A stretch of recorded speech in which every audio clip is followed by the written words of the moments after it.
friends, myself Praveen Kumar from Gurukul Grow School। आज हम पढ़ेंगे क्लास 6 का हिंदी का थर्ड चैप्टर मित्रता, और जिसे लिखा है किन्होंने? रामचंद्र, आचार्य रामचंद्र शुक्ल ने, जिसके लेखक हैं। इन्होंने बताया मित्रता का महत्व और मित्र किस तरीके से सुख दुख में हमारे साथ रहते हैं। इसलिए हमें अपने मित्रों का चयन करते हुए, यानी हमें अपना मित्र बनाते वक्त बहुत ही ज्यादा ध्यान देना चाहिए, क्योंकि बहुत सारे मित्र ऐसे भी होते हैं कि जब तक आप खर्च करते हैं तब तक वो आपके साथ होते हैं, और जहां आप खर्च करना बंद कर देते हैं या आप में कोई विपदा आती है, आपको किसी समस्या आती है, आप किसी दुख से घिर जाते हैं, तो आपका साथ छोड़ के वो चले जाते हैं। तो सच्चे मित्र वो होते हैं जो उस समय भी आपका साथ देते हैं। सुख के समय में अगर आपका साथ दिए तो दुख के समय में साथ देने वाले जो होते हैं वही होते हैं ट्रू फ्रेंड्स, यानी सच्चे मित्र। तो आइए हम इसी पर एक कहानी आचार्य रामचंद्र शुक्ल के द्वारा लिखी गई है, उसे हम पढ़ते हैं। ठीक है, आपके पास बुक होंगे, बुक को आप देखेंगे, नहीं होगा तो आप सुनिए, आपको समझ में आ जाएगा। ठीक है। जब कोई युवा पुरुष अपने घर से बाहर निकलकर बाहरी संसार में अपनी स्थिति जमाता है, तब पहली कठिनाई उसे मित्र चुनने में होती है। मित्रों के चुनाव की उपयुक्तता पर उसके जीवन की सफलता निर्भर करती है, क्योंकि संगति का गुप्त प्रभाव हमारे आचरण पर बड़ा भारी पड़ता है। कहने का मतलब है, यहाँ पे हम पूरा एक पैराग्राफ पढ़ लेते फिर आपको समझा देते हैं। हम लोग ऐसे समय में समाज में प्रवेश करके अपना कार्य आरंभ करते हैं जब हमारा चित्त कोमल और हर तरह के संस्कार ग्रहण करने के योग्य रहता है। हम लोग कच्ची मिट्टी की मूर्ति के समान रहते हैं, जिसे जो जिस रूप में चाहे उस रूप में ढाल सकता है। अब वह चाहे राक्षस बनाए या चाहे देव। कभी कहते हैं क्या, जो हमारे इस कहानी के लेखक हैं आचार्य रामचंद्र शुक्ल, उन्होंने कहा कि जब हम बाहरी दुनिया में प्रवेश करते हैं, यानी घर से जब हम बाहर निकलते हैं, तो हमें बहुत सारी कठिनाइयों का सामना करना पड़ता है, और उन कठिनाइयों से निपटने के लिए हमें मित्र का चुनाव करना होता है। और मित्र का चुनाव ही हमारे जीवन की सफलता जो है उस पर निर्भर होती है, क्योंकि संगति जो होता है, संगति का हमारे आचरण पर बहुत बड़ा प्रभाव पड़ता है। इसलिए कहा गया है कि संगत से गुण होते हैं, संगत से गुण जाते। यानी अगर अच्छी संगति होगी तो आपके अंदर अच्छे गुण आएंगे, और गलत संगति होगी तो आपके अंदर गलत गुण भी आएंगे, और आपका आचरण जो होगा वो खराब हो जाएगा। ठीक है। और क्योंकि जब हम इस बाहरी दुनिया में प्रवेश करते हैं तो हमारा चित्त, यानी जो हमारी आत्मा होती है, जो हमारा मन होता है, वो बिल्कुल कोमल होता है, और जो चाहे जैसे वो ढाल सकता है। यानी बाहर की दुनिया जैसे चाहे वैसे हमें वो ढाल सकता है। अब वो चाहे हमें राक्षस बनाए या हमें बनाए देवता, यानी कहने मतलब है या तो वो हमें सही व्यक्ति बनाए या हमें गलत राह दिखा सकता है। आगे पैराग्राफ पढ़ते हैं। ऐसे लोगों का साथ देना हमारे लिए बुरा है जो हमसे अधिक दृढ़ संकल्पी है, क्योंकि हमें उनकी हर बात बिना विरोध के मान लेनी पड़ती है। पर ऐसे लोगों का साथ देना भी बुरा है जो हमारी बात को ऊपर रखते हैं, क्योंकि ऐसी दशा में ना तो हमारे ऊपर कोई नियंत्रण रहता है और ना हमारे लिए कोई सहारा रहता है। दोनों अवस्थाओं में जिस बात का भय होना चाहिए उसका पता युवकों को प्राय बहुत कम रहता है। कहने का यहाँ पे तात्पर्य है कि हमें जो दोस्ती करनी चाहिए, हमें जो मित्रता करनी चाहिए, वो ना ही अपने से ऊपर और ना ही अपने से नीचे। जब भी करनी चाहिए तो हमें अपने बराबरी में, क्योंकि अधिक से अगर करते हैं तो हमें बिना कुछ सोचे उनकी हर बात माननी पड़ेगी, क्योंकि हमें ऐसा लगता है कि वो बहुत ज़्यादा जानकार व्यक्ति है। ठीक है, बहुत ज़्यादा जो है वो जानकार व्यक्ति हैं, और अगर कम से करते हैं तो हम जो कहेंगे वो मान लेगा, और उसमें कोई वो हस्तक्षेप भी नहीं करेगा। इसलिए दोनों दशाओं में ये सही नहीं है मित्रता के लिए। ठीक है। अब अगर हम बात करते हैं, अगर अगर हम बात करते हैं अगले जो लाइन दिए हैं उनमें बात करते हैं, कितने आश्चर्य की बात है कि जब लोग एक घोड़ा लेते हैं तो उसके 100 गुण दोष को परख लेते हैं, पर किसी को मित्र बनाने में उसके पूरे आचरण और स्वभाव आदि का कुछ भी विचार और अनुसंधान नहीं करते। वे उससे सब बातें अच्छी अच्छी मानकर अपना पूरा विश्वास जमा देते हैं। हंसमुख चेहरा, बातचीत का ढंग, थोड़ी चतुराई या साहस, यही 2-4 बात किसी में देखकर लोग झटपट उसे अपना बना लेते हैं। लेखक क्या कहते हैं कि जब हम कुछ चीज खरीदने जाते हैं, यहाँ पे तो कोई उदाहरण घोड़े का है, हम किसी और का उदाहरण लेके चलेगा तो हम देख सकते हैं कि कोई भी चीज अगर हम खरीदने जाते हैं तो बहुत उस पर नाप तोल किया जाता है। नहीं, इसके ये गुण है, इसके ये दोष है, ये कम में क्यों नहीं, ये अधिक में क्यों है। तो बहुत हम ये क्या करते हैं, बहुत चीजें जो हम देखते हैं, परखते हैं। लेकिन जब एक दोस्त, एक मित्र का चुनाव होता है तो फिर हम ये कैसे भूल जाते हैं और इतनी जल्दी उस पर विश्वास कर लेते हैं और अपनी सारी बातें जो होते हैं, अपने सारे रहस्य जो होते हैं उसे बता देते हैं। वो थोड़ी सी चिकनी चुपड़ी बातें, थोड़ी सी चतुराई, थोड़ी सी साहस दिखाकर आपके ऊपर आपको वो मोहित कर लेता है, जिसकी वजह से आप एक दोस्त जिसे आप पूरे अच्छी तरीके से अभी जानते भी नहीं है उससे दोस्ती कर लें। तो ये बहुत ही बड़ी एक विडंबना है, एक बहुत बड़ी विडंबना है कि हम मित्र तो बनाते हैं लेकिन मित्र के गुण और दोष को परख नहीं पाते हैं। क्योंकि कहा जाता है कि असली मित्र, जो सच्चे मित्र होते हैं, उसे परखने की पहचान सब में नहीं होती और आप कोशिश करें तो आप परख भी सकते हैं। 1-2 की मुलाकात से बहुत जल्दी लोग इसे नतीजे पे पहुंच जाते हैं कि बहुत अच्छा व्यक्ति है, इससे दोस्ती हमें कर लेनी चाहिए या ये दोस्ती के लायक है। पर लेखक कहते हैं कि ऐसा नहीं है, आप उसे और परखें, तब जाके आपको मालूम हुआ कि असली मित्र, जो सच्चे मित्र होते हैं, वो कौन है। आगे पढ़ते हैं हम। यह बात हमें नहीं सूझती क्योंकि यह ऐसा साधन है जिसमें आत्म शिक्षा का कार्य बहुत सुगम हो जाता है। एक प्राचीन विद्वान का कथन है, विश्वास पात्र मित्र से बड़ी भारी रक्षा होती है। जिसे ऐसा मित्र मिल जाए उसे समझना चाहिए कि खजाना मिल गया। विश्वास पात्र मित्र जीवन की औषधि है। हमें अपने मित्रों से यह आशा रखनी चाहिए कि वे उत्तम संकल्पों से दृढ़ करेंगे, दोषों और त्रुटियों से बचाएंगे, हमारे सत्य, पवित्रता और मर्यादा के प्रेम को पूर्ण करेंगे।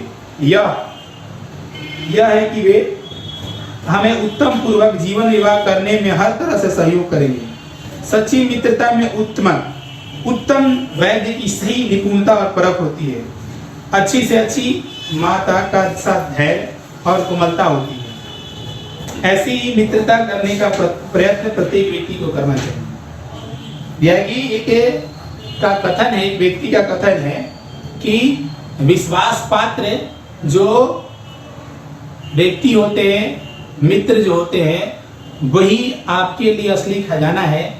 क्योंकि वो व्यक्ति आपको हर मुश्किल में, हर समस्या का समाधान उस पे होगा, उसके पास होगा, और वो हर वक्त ये प्रयास करता है कि हमारी समस्याओं का समाधान वो कर सके।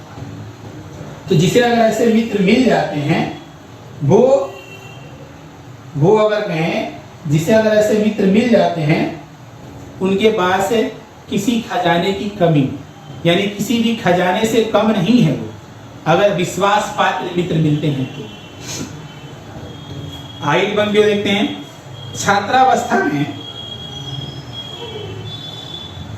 अब बात करते हैं, यहाँ पे विश्वास पात्र मित्र जो होते हैं हमें कुसंगति से बचाते हैं, त्रुटियों को दूर करते हैं, हमें गलत आदत नहीं पड़ने देते हैं। और बहुत सारे मित्र ऐसे होते हैं, हाँ चलिए ना, खा के आते हैं, कुछ पी के आते हैं, कुछ ये खा लेते हैं, वो खा लेते हैं, जो हमारे शरीर के लिए, जो हमारे स्वास्थ्य के लिए सही नहीं है, जो हमारे समाज के लिए भी सही नहीं है, वो उसे करने पे मजबूर करते हैं। तो ऐसे मित्र की हमें कोई आवश्यकता नहीं है। वो मित्र नहीं है, वो एक शत्रु के समान है, जो मित्र का वेश धारण किए हुए और हमारे समक्ष खड़े हुए हैं और हमारे साथ चल रहे हैं। तो आप अपने मित्रों में पहचानिए कि वो मित्र कौन है जो शत्रु जैसे हैं और आपके सच्चे मित्र कौन हैं। जो आपके सच्चे मित्र होंगे आपको कभी भी कुसंगति का साथ देने के लिए नहीं कहेंगे, कभी भी आपको गलत आचरण नहीं बताएंगे। तो आप इस चीज को देखेंगे। छात्रावस्था में मित्रता की धुन सवार होती है। मित्रता हृदय से उमड़ पड़ती है। सहपाठी की मित्रता इस उक्ति में हृदय के कितने भारी उथल पुथल का भाव भरा हुआ है। किंतु जिस प्रकार युवा पुरुष की मित्रता स्कूल के बालक की मित्रता से दृढ़, शांत और गंभीर होती है, उसी प्रकार हमारी युवा अवस्था के मित्र बाल्यावस्था के मित्रों से कई बातों में भिन्न होते हैं।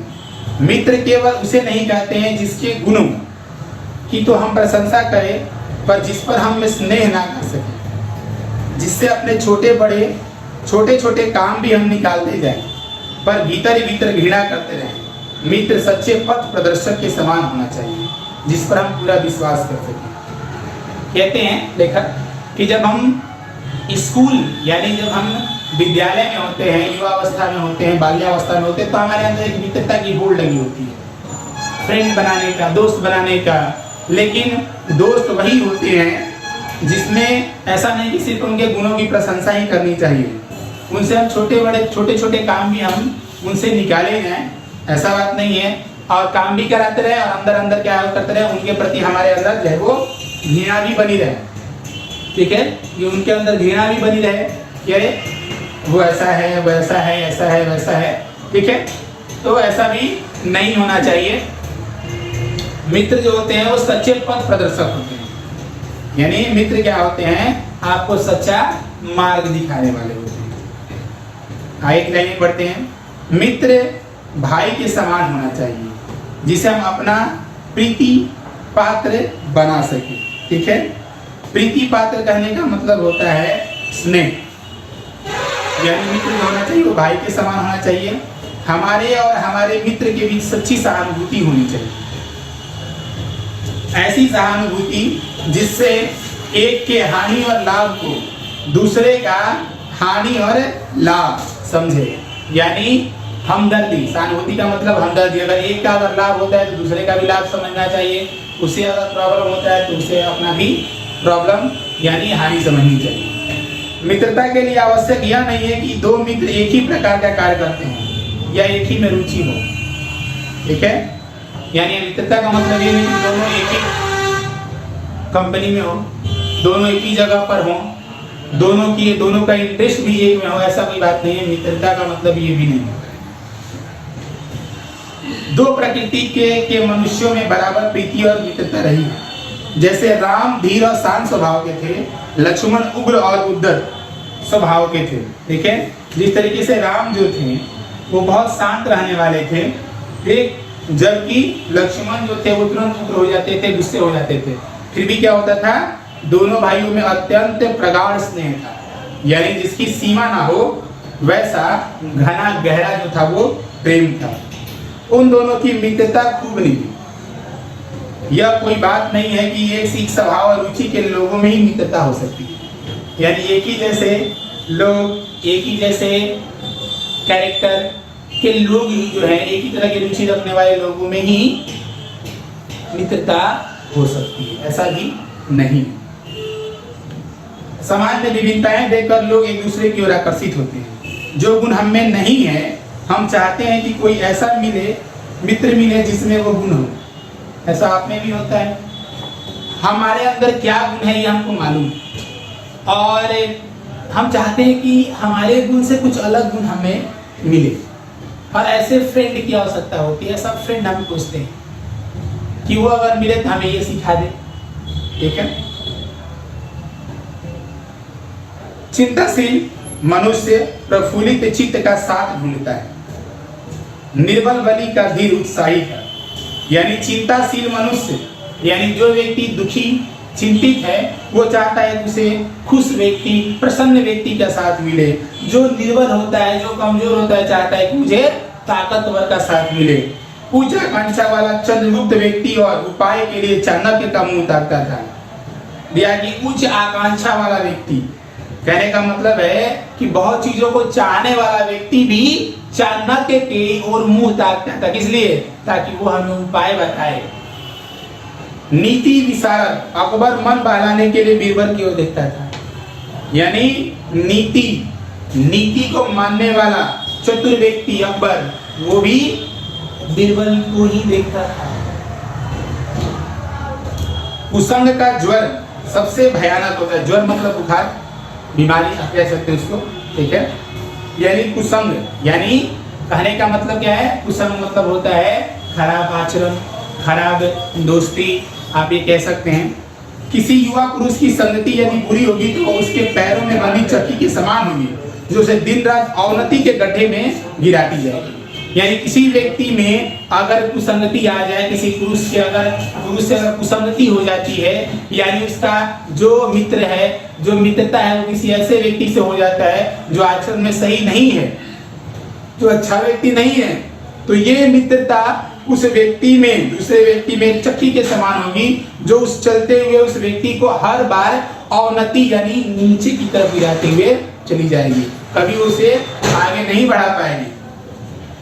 यदि अच्छी होगी तो सहारा देने वाली बाहु के समान होगी, जो निरंतर उन्नति की ओर ले जाएगा। वही कुसंगति अगर संगति में बदल जाती है, यानी हमारे मित्र अगर अच्छे होंगे तो हमें उन्नति की ओर ले जाएंगे, हमें आगे ले जाएंगे, ठीक है। इंग्लैंड के एक विद्वान को युवा अवस्था में राज दरबारियों में जगह नहीं मिली। इंग्लैंड का एक विद्वान था जिसको अपने युवा अवस्था में, यानी जब वो यंग था, तो उसे राज दरबारियों में जगह नहीं मिला।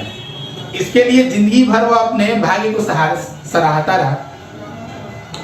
बहुत से लोग तो इसे अपना बड़ा दुर्भाग्य समझते हैं, पर वो अच्छी तरह जानता था कि वहाँ वह बुरे लोगों की संगति में पड़ता जो उसकी आध्यात्मिक उन्नति में बाधक होती। यानी राज दरबार में उसको जगह नहीं मिली, फिर भी वो पूछता। और बहुत लोग ऐसे भी थे जिनको जगह नहीं मिलता था, वो क्या होते थे, वो दुखी हो जाते थे, भाग्य को कोसते थे। लेकिन उसने कहा कि नहीं, अगर मेरा वहाँ पे नहीं हुआ, इसका मतलब कि वहाँ पे इसलिए नहीं हुआ और मैं नहीं जाना चाहता वहाँ पे, तो अच्छा हुआ, क्योंकि वहाँ पे अच्छे लोग नहीं रहते हैं। बहुत से लोग ऐसे होते हैं कि जिनके घड़ी भर के साथ से भी बुद्धि भ्रष्ट हो जाती है, क्योंकि उनके ही बीच में ऐसी ऐसी बातें कही जाती हैं जो कानों में नहीं पड़नी चाहिए। चित्त पर ऐसे प्रभाव पड़ते हैं जिनसे उसकी पवित्रता का नाश हो जाता है। मतलब कुछ ऐसे भी व्यक्ति होते हैं जो तुरंत आपकी बुद्धि भ्रष्ट कर देते हैं।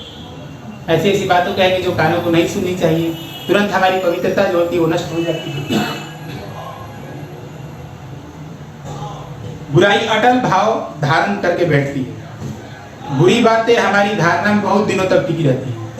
यानी गलत गलत जो बातें होते हैं दिमाग में बहुत जल्दी बैठ जाती है, अच्छी बातें नहीं बैठती हैं। अभी पढ़ा रहे हैं, आप पढ़ रहे हैं, बहुत लोगों को लगता होगा छोड़ो क्या पढ़ना है, क्योंकि ये पढ़ाई की बातें हैं, अच्छी बातें हैं, समझ में तो आएगी नहीं, और आएगी भी तो अंदर बैठेगी नहीं। अब यही अगर कह दे कि चलो गाना सुनाते हैं, कुछ चुटकुला कहते हैं, तो बहुत आसानी से देखेंगे और याद भी रहेगा। कल पूछेंगे तो याद रहेगा। अभी अगर पूछे चीज को तो नहीं याद रहेगा, लेकिन बाद में कहें तो याद रहेगा। तो गलत गलत चीजें जो तो बहुत याद रहती है। इस बात को प्रायः सभी लोग जानते हैं कि भद्दे और फूहड़ की जितनी जल्दी ध्यान पर चढ़ते हैं, उतनी जल्दी कोई गंभीर या अच्छी बातें ध्यान पर नहीं। यानी जितना अगर गाना अगर कहा जाए खराब अगर हो, भद्दे गीत हो, फूहड़ हो, बहुत जल्दी दिमाग में चढ़ जाते हैं, याद हो जाते हैं। किसी को गाने के लिए बहुत जल्दी याद नहीं होते हैं, और अच्छी बातें कहो तो लगता है।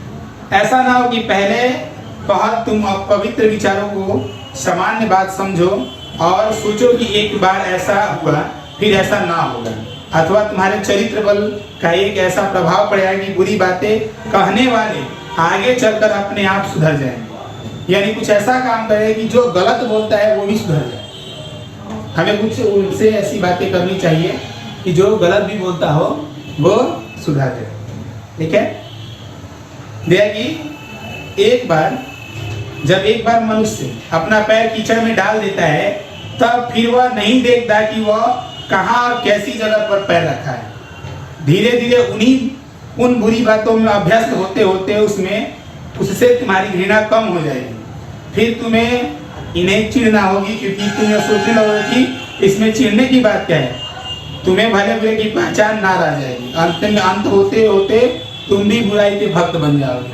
यानी एक बार मनुष्य अगर कीचड़ में चला गया तो फिर वह आगे देखता नहीं कि अब आगे क्या मिलेगा। उसी तरीके से जब हम कुसंगति के शिकार होते हैं, अगर हम गंदी आदतों के शिकार होते हैं, अच्छे मित्र नहीं मिल पाते हमें, तो वही मित्रों की बातें हमें अच्छी लगने लगती हैं और हम ये भी सोचते क्या कह रहा है तो ठीक है ना, कह रहा है जी, मम्मी पापा जो कह रहे हैं वो गलती कह रहे हैं, कितना बढ़िया बात बता रहा है, चलो 3 वर्ष से खेलने नहीं। तो अगली बार क्या होगा कि आप भी जो होंगे वो उसी तरीके से हो जाएगी। अतः हृदय को उज्जवल और निष्कलंक रखने का सबसे अच्छा उपाय यही है कि बुरी संगति की छूत से बचो। एक कहावत है कि काजल की कोठरी में कैसो ही सयानो जाए, एक लीक काजल की लगी है पैलागी है। यानी कहने का मतलब है, अगर इसको हम पहले इसका जो अर्थ हो सकते हैं कि काजल की कोठरी यानी एक ऐसा मकान जिसमें सब तरफ जो है वो कालिख लगी हुई है। कोई अगर सज्जन व्यक्ति जाता है और जाके चला है तो उसके कहीं ना कहीं जो है वो थोड़ा ना थोड़ा जो है वो दाग लग ही जाता है काजल का। इसका मतलब है कि बुरे लोग की संगति में जाने से अपने आप को कितना भी बचाए, बुरा प्रभाव पड़ ही जाता है। नहीं, यानी आप अगर बुरे लोगों की संगति में जाते हैं और कितना भी आप सोचे अगर कि बच ही जाए, लेकिन कुछ ना कुछ प्रभाव जो है वो पड़ ही जाता है। ठीक है, तो आप जो है इस चीज को आप समझ गए होंगे पाठ को। हम अगला वीडियो में क्वेश्चन आंसर के ऊपर बात करेंगे। ठीक है, तब तक के लिए धन्यवाद।